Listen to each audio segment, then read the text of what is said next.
करते हैं। इस देश के अंदर ऊंच नीच छुआछूत की जो भावना जागृत करने का काम करते हैं, उनको हम सबसे पहले दूषित मानसिकता के लोगों की घोर निंदा करते हैं कि इस देश के अंदर आप जब खाना बनाने जाती है रसोइया, वो अगर अनुसूचित जाति की है तो आप उसका विरोध करते हो, लेकिन जब अस्पताल में भर्ती होते हो, जब रक्त की जरूरत पड़ती है तो कभी नहीं पूछते हो किस बिरादरी का खून है, तो वहां खून चढ़वाने का काम करते हो। इसलिए मैं कहना चाहता हूं, अगर उस खून में आपको नहीं जाति दिखाई पड़ती है, केवल रसोइया में जाति दिखाई पड़ती है, पानी में जाति दिखाई पड़ती है, लेकिन जब अपना लाभ लेना होता है तब जाति नहीं दिखाई पड़ती है।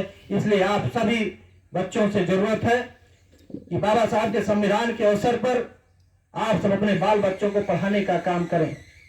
आप मजदूरी करते हो तो मजदूरी करिए, दोनों टाइम अगर दाल रोटी सब्जी खाते हो तो एक टाइम खाइए, लेकिन इन नौनिहाल बच्चे हैं, इनको पढ़ाने का काम करिए।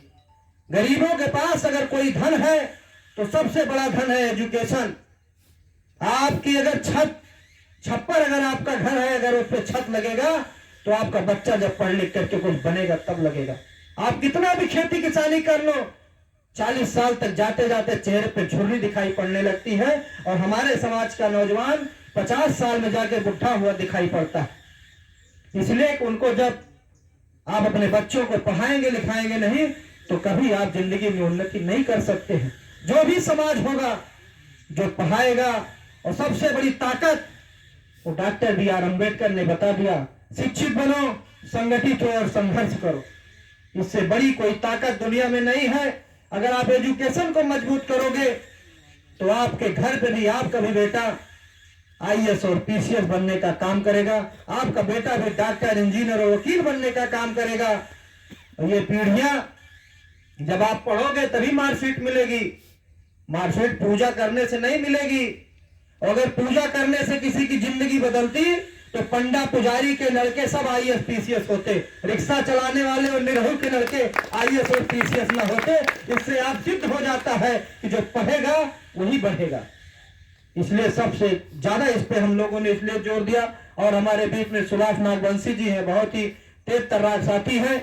आज इस भारतीय संविधान के शुभ अवसर पर जो बाबा साहब इतना बड़ा संघर्ष करके, और सभी समाज के जो भी अपर क्लास के सबल समाज के भी होंगे, उनकी भी अगर माताएं बहनें आज उनके घर में भी पढ़ाई होती है, उनके भी बहनें आज अगर पढ़ लिख रही हैं तो भी डॉक्टर B.R. अम्बेडकर की देन है। किसी के घर की बहनें पढ़ने का अधिकार नहीं था, चाहे वो किसी भी जाति का हो।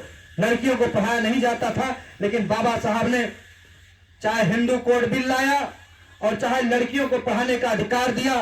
और उन्होंने यहां तक नहीं, नौकरी में जब लड़कियां हमारी घर की बहन बेटी जॉब करती हैं, उन्होंने भी वहां भी उन्होंने एक अवसर देने का काम किया।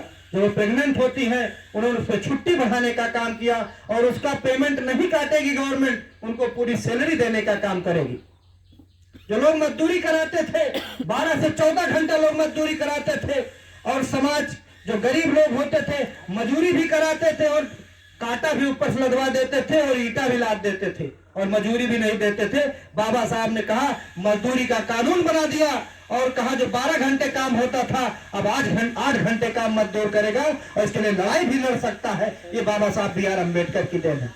जो लोग नहीं जानते इसको जाने। जो आज आप मजदूरी करते हैं और आपका पैसा अगर कोई भी पूंजीपति होगा, मुंशी होगा, पैसा नहीं देगा तो आप उसके लिए लड़ाई लड़ सकते हो। और इसी सरकार ने अभी इसके पहले